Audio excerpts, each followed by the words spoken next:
എല്ലാവർക്കും നമസ്കാരം. അധ്യാത്മരാമായണത്തിലെ വളരെ പ്രാധാന്യമുള്ള അഭിഷേക വിഘ്നം അയോധ്യാകാന്ഡത്തിലെ ഭാഗമാണ്. എല്ലാവർക്കും നന്മകൾ നേരുകയാണ്.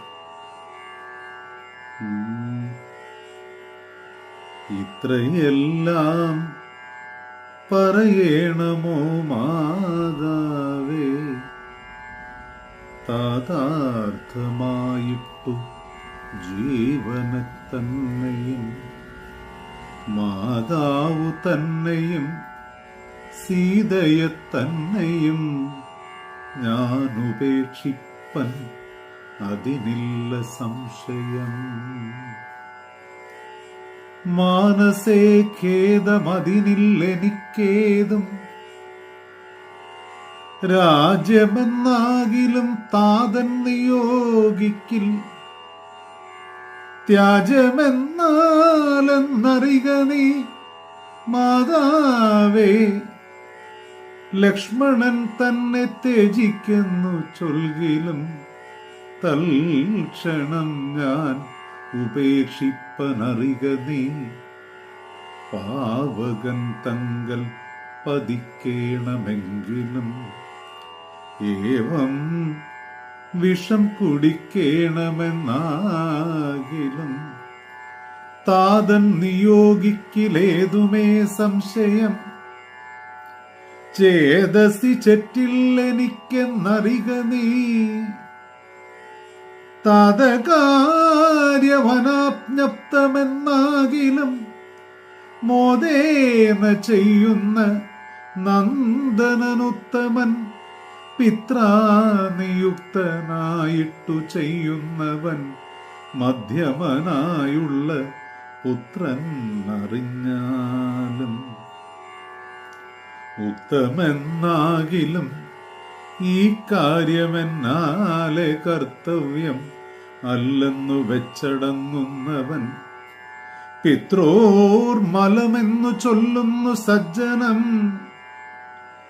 ഇതമെല്ലാം പരിജ്ഞാതം മയാധുന, ആകയാൽ താതനിയോഗമനുഷ്ഠിപ്പാൻ ആകുലം ഏതും എനിക്കില്ല നിർണയം.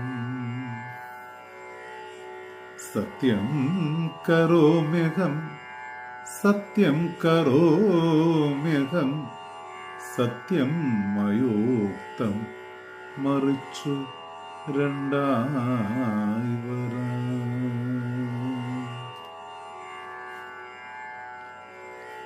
ശ്രീരാമചന്ദ്രൻ അച്ഛനെ കാണുവാൻ വേണ്ടി 3 അമ്മമാരുടെയും ഗേഹങ്ങളിലേക്ക് ചെല്ലുമ്പോൾ ഏറ്റവും അവസാനം ദശരഥനെ കാണുന്നത് കൈകേയിയുടെ അന്തഃപുരത്തിലാണ്. ദശരഥൻ പരീക്ഷീണനായി രാമ രാമ രാമ എന്ന് മുറവിളി കൂട്ടിക്കൊണ്ട് വളരെ ദയനീയമായ സാഹചര്യത്തിൽ വെറും നിലത്ത് കിടന്നുരുളുകയാണ്. ശ്രീരാമചന്ദ്രൻ ദശരഥനോട് എന്താണ് കാര്യം എന്ന് ചോദിക്കുമ്പോൾ കൈകേയിയാണ് മറുപടി പറയുന്നത്, ഹേ രാമ, നീയാണ് അതിന് കാരണം.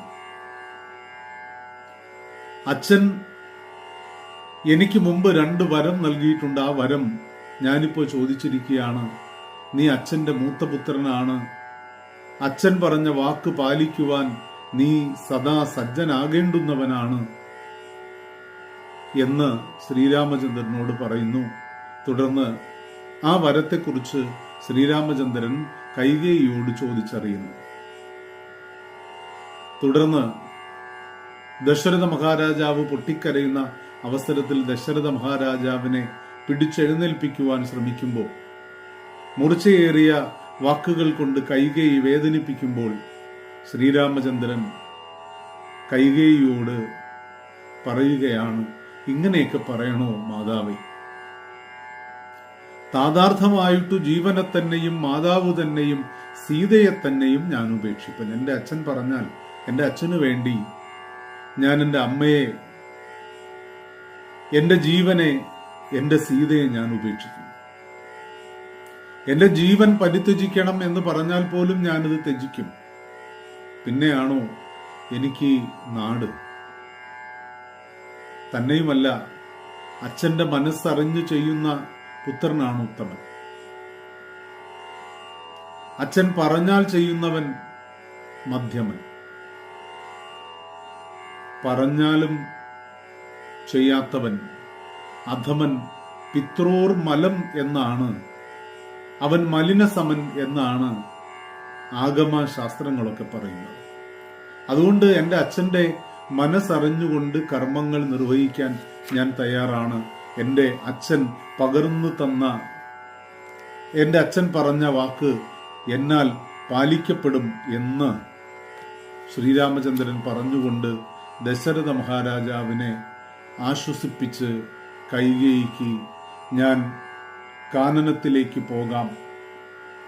പോകാൻ തയ്യാറാണ് എന്ന് ഉറപ്പു കൊടുക്കുകയാണ്. തുടർന്ന് കൗസല്യയുടെ അരികിലേക്ക് എത്തുമ്പോൾ കൗസല്യ ശ്രീരാമചന്ദ്രനോട് പറയുന്നു, ശ്രീരാമ, നിനക്ക് രുചികരമായ ഭക്ഷണം ഞാൻ തയ്യാറാക്കി വെച്ചിട്ടുണ്ട് എന്ന് സൂചിപ്പിക്കുകയാണ്. തുടർന്ന് ശ്രീരാമചന്ദ്രൻ അമ്മയോട് പറയുകയാണ്, ഇപ്പോൾ ഭുജിപ്പാൻ അവസരമില്ലമ്മേ, ക്ഷിപ്രമരണ്യവാസത്തിനു പോകണം. മുൽപ്പാട് കേകയ പുത്രിയാമമ്മയ്ക്ക് മൽപിതാ 2 വരം കൊടുത്തിടിനാൻ. ഒന്നു ഭരതനെ വാഴിക്കയെന്നതും എന്നെ വനത്തിനയക്കുന്നു മറ്റേതും. തത്ര 14 സംവത്സരം വസിച്ചത്ര വന്നിടുവൻ പിന്നെ ഞാൻ. വൈകാതെ സന്താപമേതും മനസ്സിലുണ്ടാകാതെ സന്തുഷ്ടയായി വസിച്ചിടുക മാതാവും. ശ്രീരാമവാക്യമേവം കേട്ടു കൗസല്യ പാരിൽ മോഹിച്ചു വീണിടിനാളാകുലാൽ. പിന്നെ മോഹം തീർന്നിരുന്നു ദുഃഖാർണവം തന്നിൽ മുഴുകി.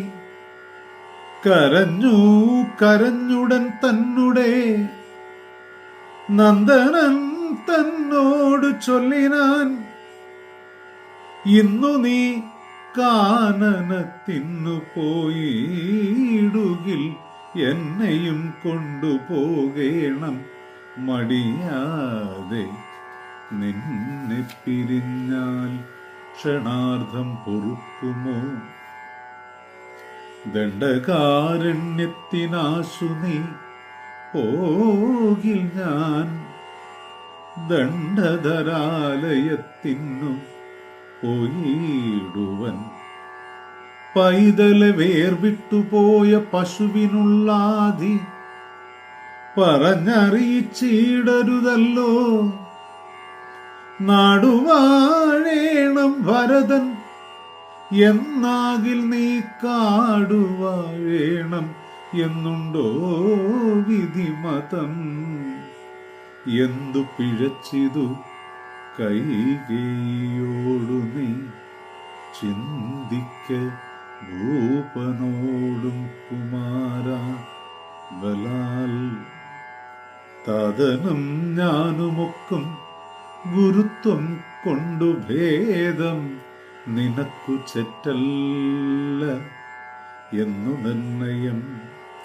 പോകണമെന്നു താതൻ നിയോഗിക്കിൽ ഞാൻ പോകരുതെന്നു പൊറുക്കുന്നതുണ്ടല്ലോ. എന്നുടെ വാക്യത്തെ ലംഘിച്ചു ഭൂപതി തന്നുടെ വാച ഗമിക്കുന്നതാകിലോ. ഞാനുമെൻ പ്രാണങ്ങളെ ത്യജിച്ചിടുവൻ മാനവവംശവും പിന്നെ മുടിഞ്ഞുപോം മാനവവംശവും പിന്നെ മുടിഞ്ഞു പോ. കൗസല്യ എന്ന അമ്മയുടെ സങ്കടത്തെയാണ് ഇവിടെ അനാവരണം ചെയ്യുന്നത്. ശ്രീരാമചന്ദ്രന്റെ അമ്മയായി മാറുന്ന അതിഥി ദേവിയാണ് കൗസല്യയായി, അതായത് ദേവന്മാരുടെ അമ്മയായ അതിഥി ദേവിയാണ് കൗസല്യയായി മാറുന്നത്. ദേവന്മാരുടെ അമ്മയായിട്ട് പോലും കൗസല്യ ഒരുപാട് ദുഃഖങ്ങളെ അനുഭവിക്കേണ്ടി വന്ന സ്ത്രീരത്നമായിട്ട് ഇവിടെ എടുത്തു പറയുന്നു. എത്ര തന്നെ ശ്രേഷ്ഠനായാലും ഈ ഭൂമിയിൽ ഈശ്വരൻ കൽപ്പിക്കുന്ന നിയോഗങ്ങളെ, ഈശ്വരൻ കൽപ്പിക്കുന്ന പരീക്ഷണങ്ങളെ അതിജീവിച്ചേ മതിയാവൂ എന്ന് ഇവിടെ ഓർമ്മിപ്പിക്കുകയാണ്. വളരെ ശ്രദ്ധാപൂർവം ശ്രവിക്കുന്ന ഓരോരുത്തർക്കും എല്ലാ നന്മകളും ഉണ്ടാവട്ടെ എന്ന് ആത്മാർത്ഥമായി പ്രാർത്ഥിക്കുന്നു. നന്ദി, നമസ്കാരം.